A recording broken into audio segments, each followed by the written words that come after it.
Magical Thinking Barbie. I wanted to talk a little bit about disrupting the system. We have a heat engine civilization, and 97% of scientists have told us that it is, in fact, our fault. The way that we live is destructive, in fact. It's destroying many animals. And remember, we need animals. We need insects. We need these certain microbes to be able to survive. And so these are the reasons that you need to keep in mind when you're thinking of disrupting the system. This is life or death. And it doesn't matter, I'm pushing 44. It doesn't matter that, well, you'll be able to live until like 80 or so, but you know, that should be fine. Doesn't matter about the other kids. I mean, that's really no way to think about life, that just as long as you make it to 90, that you're fine. And that's not necessarily the case for many of us too, because we're learning new things about climate change every day, and things are looking worse. Things are not slowing down.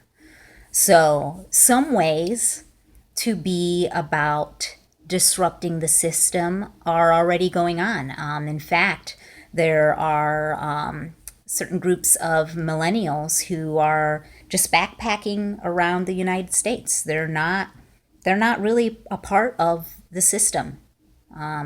There's millennials that live many in one house, and they do a lot of sharing, which is great. Now, for some of us older people who have kids, we're not going to be able to just go backpack and you know live off the land like we would like to. So there's other ways that you can disrupt the system. You can start, recognizing when conversations come up that are about the growth paradigm. I'm going to say this in a Bible verse kind of way. You can be in the growth paradigm, but you don't have to be of the growth paradigm. Meaning, you do need to go to work and you do need to provide for your family, but you can start recognizing when conversations and certain things come up that are actually about growing, a growth paradigm view. And you shouldn't praise that. You can start changing your friend base. You can start reaching out and finding other like minded people that realize how serious of a situation we are in. This is not about being just a gloomy person. This is 97% of scientists agree that we are basically killing ourselves.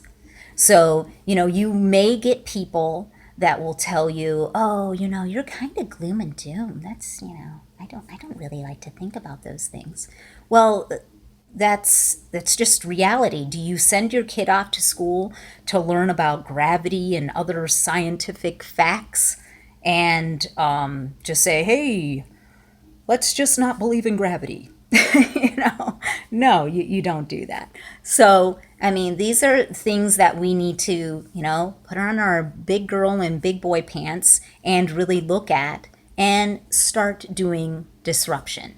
And everyone has their specific way and how they can disrupt. And just because you can't backpack or you can't do this or that, there is something that you can do, whether it's share meals in your neighborhood. You're probably going to need a license for that if you do that.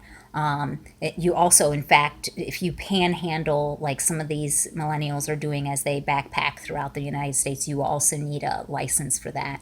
But there are many things that you can do out west. There are many states that they don't care about what kind of dwelling you have on the land that you buy. And there's actually pretty inexpensive land out west. So there's many different things that we can do. Get together with friends that are like-minded. If you have people in your circle that are really just about the growth paradigm and how they're going to spend money flying back and forth from one place to another, and they're about spending great amount of money, then maybe change friends, because this is a serious situation. And quite frankly, from what the scientists are saying, we don't have a lot of time to change this at all. So if you guys have ideas on how to disrupt, let me know. Other than that, have a good day.